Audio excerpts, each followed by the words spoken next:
लेकिन गिरीश भाई, गैस का संकट देश में बढ़ रहा है, पेट्रोल क्या का भी बढ़ सकता है। चीन ने एक और बात सॉरी, ईरान ने कह दिया है कि हम लोग उन्हीं को अलाउ करेंगे स्ट्रेट ऑफ हॉर्मुज से निकलना जो चीनी करेंसी में, युआन में हम लोगों को पैसा देंगे। तो ये क्या डेवलपमेंट हो रही है?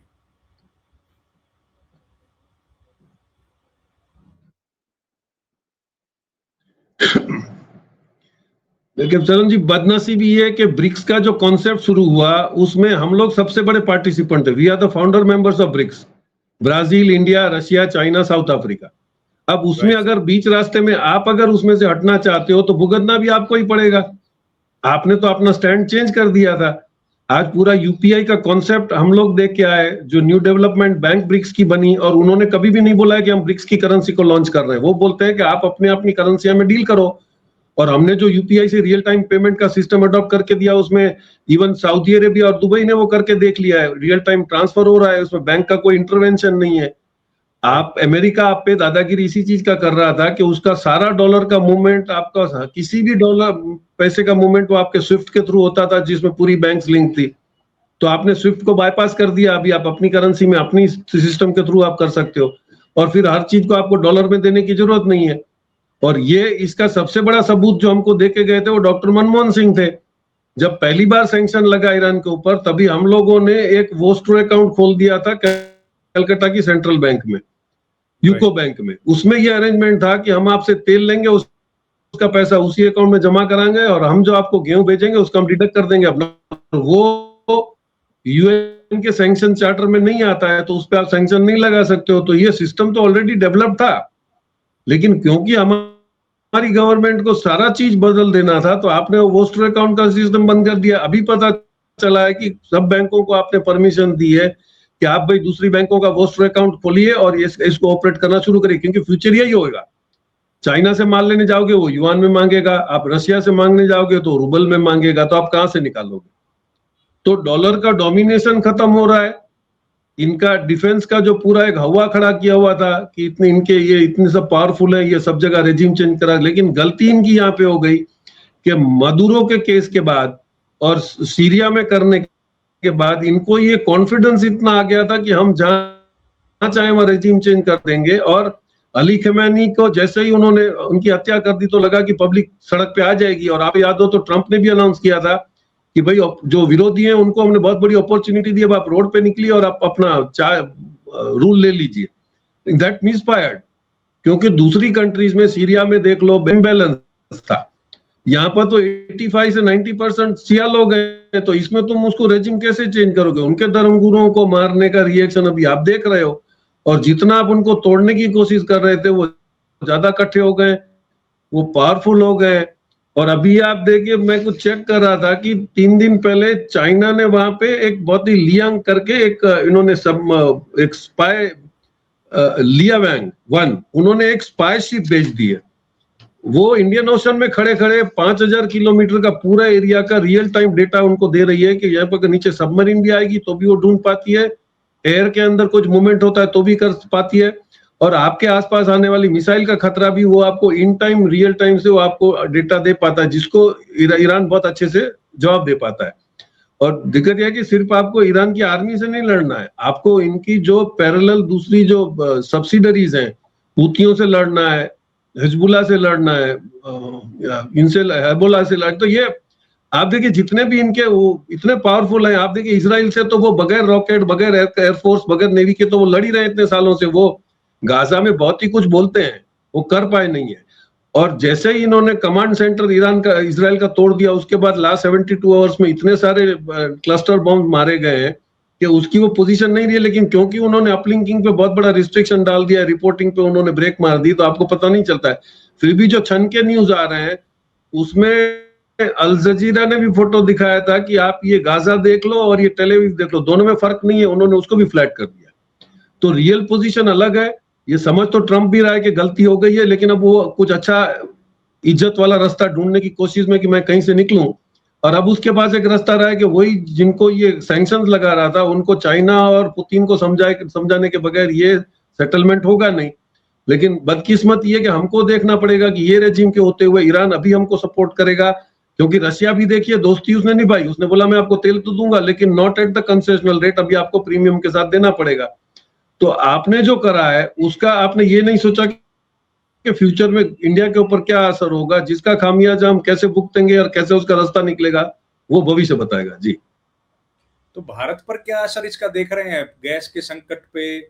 और जो स्टेट ऑफ हॉर्मुज का तो कुछ अता पता भी है नहीं, हालांकि 2 शिप्स को तो अलाउ किया है गिरीश भाई, लेकिन सरकार का कुछ कहना है, हकीकत कुछ दिख रही है जमीन पर? चरण जी थोड़ा सा देखिए, गैस की नहीं, आप देखिए मैंने दूसरी भी चैनलों पे डिस्कस किया था, 2011 में बॉम्बे दिल्ली की राजधानी एक्सप्रेस में पेंट्री कार में बहुत भयंकर आग लग गई थी, उसमें शायद पिक्चरें भी बनी थी बाद में। तो 2013 में गवर्नमेंट ने एक रूल पास किया कि आप लोग इंडक्शन स्टोव यूज करोगे और आज की तारीख में भी आपके जितने भी आईआरसीटीसी के स्टेशन है रेलवे पे, उसमें आपको गैस चलाने की परमिशन नहीं है, आप इंडक्शन पे ही खाना बनाते हो। Induction is much more safer, वो आपके इलेक्ट्रिक पे चलेगा और वो उसमें न कोई आग लगने का चांस है और ना उसमें और कोई मिस होने का चांसेस होता है।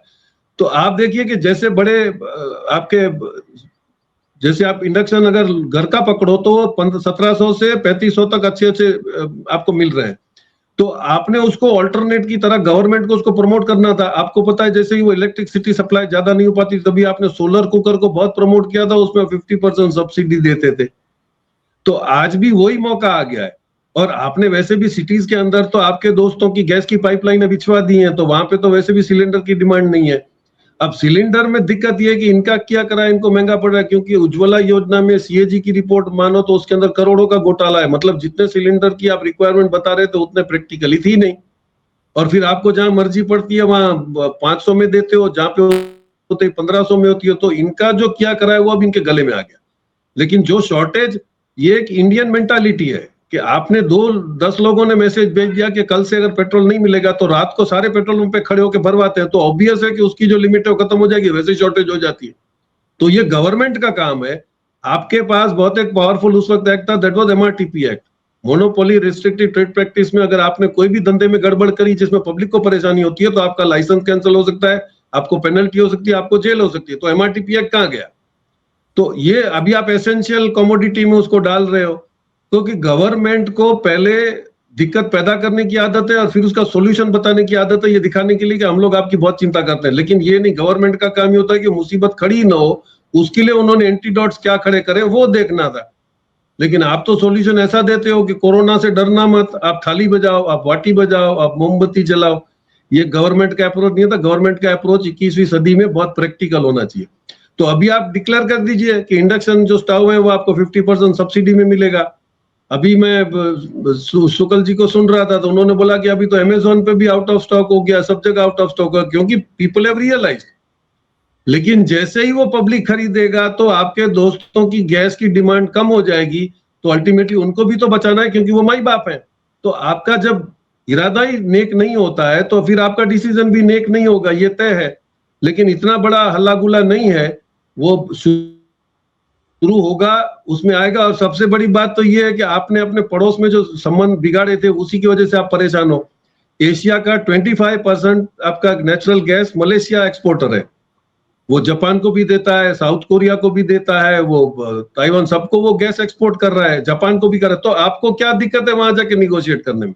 लेकिन वो आप कर नहीं पाओगे क्योंकि आपने सबको लाल आंखें दिखा दिए, तो अब से आपका वो रिश्ता ही नहीं रहा कि आपको कोई हेल्प करेगा। ऑप्शंस हैं, गवर्नमेंट चाहे तो वो कर सकती है, लेकिन वो क्यों नहीं करेगी और क्यों करेगी, गॉड अलोन नोस।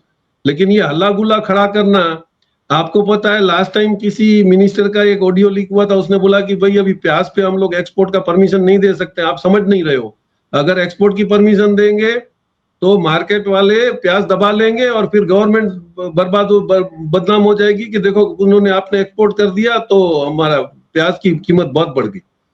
तो ये जो मैनिपुलेशन ऑफ मार्केट पे जब तक आप कंट्रोल नहीं लोगे तो यही हालत होने वाला है, क्योंकि अभी मार्केट आपके कब्जे में है नहीं। तो आपको उसको कैसे निपटना है, वो उसके लिए आपको एडमिनिस्ट्रेशन चाहिए जो आपके पास है नहीं।